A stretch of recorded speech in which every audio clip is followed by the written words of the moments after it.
اب تمہاری شادی ہونے والی ہیں، تو آنے والی کو دیکھو نا کتنی بڑی قربانی کر کے آ رہی ہے، گھر، ماں باپ، بہن بھائی، سہیلیاں، ماحول، ہر چیز چھوڑ کے وہ آ رہی. تم آتے ہی اس کو کڑاہی میں ڈال دو تو اس کا کیا حال ہوگا. اور جتنی کوئی مشین قیمتی ہوتی ہے اس کی ڈائی اس سے بھی قیمتی ہوتی ہے. ڈائی سانچہ انگریزی میں ڈائی کہتے ہیں، اردو میں سانچہ. مرسڈیز کا جو سانچہ ہے جس میں مرسڈیز ڈھلتی ہے وہ مرسڈیز سے زیادہ مہنگا ہوتا ہے.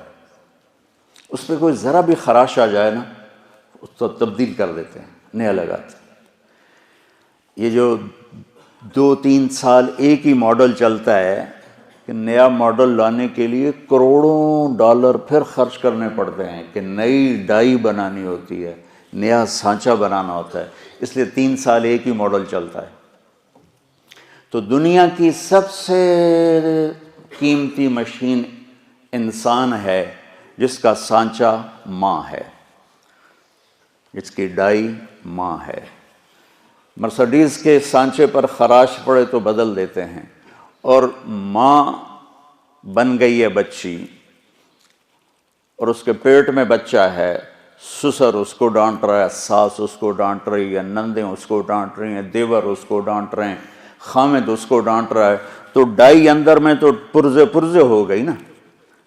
آج کل بچے پیدائشی ڈپریشن کا شکار ہیں کہ ماؤں پر وہ تشدد ہوتا ہے ماحول. کہیں اس کا الٹ بھی ہو جاتا ہے لیکن وہ بہت کم ہے کہ آنے والی بڑی زوردار ہوتی، سارے نے بلا لیں دی، لیکن یہ بہت کم ہے. زیادہ یہی ہے کہ آنے والی ایک عذاب میں پھنس جاتی.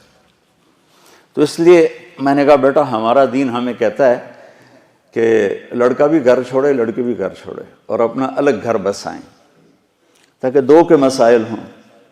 اب جو بیچاری جاتی ہے وہ سارے گھر کی خدمت اس کے ذمہ ہو جاتی، ماں کی بھی کرے، ساس کی بھی کرے، سسر کی بھی کرے، اور خامند کی بھی کرے، خامند کی بہنوں کی بھی کرے، گھر کے برتن بھی صاف کرے، جھاڑو بھی دے، سارے کام اس کے ذمہ ہوتے.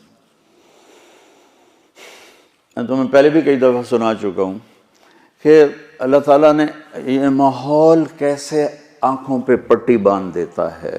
ٹھیک ہے، میری شادی ہوئی فیصل آباد، میرا گاؤں. اس وقت وہاں بجلی بھی نہیں تھی، تو میری بیوی شہر سے اور وحشت زدہ ہماری جانگلی زبان وہ سمجھتی نہیں تھی، چپ کر کے بیٹھی رہتی تھی. تو وہ پھر میرے پاس روتی، تسی بولی جاندے ہو، میں نے پتہ ہی نہیں لگتا تسی آگ کی رہے ہو. ایسی کیفیت. اور اللہ نے آنکھ کھولی تو نوکر، کھانے والے الگ، پکانے والے، کھلانے والے الگ، پکانے والے الگ، سودا لانے والے الگ، حکا بنانے والے الگ. حکے کا ایک مستقل نوکر ہوتا تھا جس کا کام تھا صبح حکا تیار کر کے رکھنا اور پھر عصر کے بعد دوبارہ حکا تازہ کر کے رکھنا. اس وقت حکے پر پوری مجلس لگا کرتی تھی.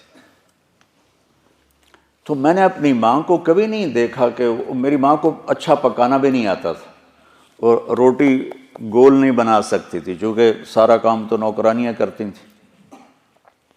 تو میری ماں کو کوکنگ نہیں آتی تھی اور نہ ہی کوئی روٹی پکانی آتی تھی. بطور عورت تھوڑا بہت وہ جانتی تھی لیکن چونکہ کام کرنے والیاں ہوتی تھیں تو ان کو بھی ضرورت نہیں پڑی. اب اس ماحول میں جرگا، پوری مجلس شورا بیٹھی ہے، پوری فیملی کی عورتیں اکٹھی ہیں اور گفتگو کیا ہو رہی ہے؟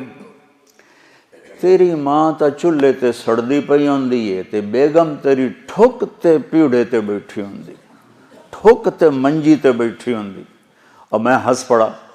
میں نے کہا میری ماں کداں چولہے تے سڑی؟ میں نے کہا میں ہمیں تا اسے ماں چو جمیا، میری ماں نو تو ہن تائیں پکاونا نہیں آمدا تو کداں چولہے تے سڑی ہے جو میری بیگم جیڑی ہو ٹھک تے بیٹھی تے ماں چولہے تے سڑدی پئی. میری ماں صرف نگرانی کے لیے جاتی تھی کیا پک رہا ہے کیا ہو رہا ہے بس. یا جب کھانا تیار ہو جاتا تھا تو نوکروں کو تقسیم کرنا، ڈیرے والوں کو تقسیم کرنا، مہمانوں کو تقسیم کرنا، گھر میں اپنے ہمیں یعنی بچوں کو دینا.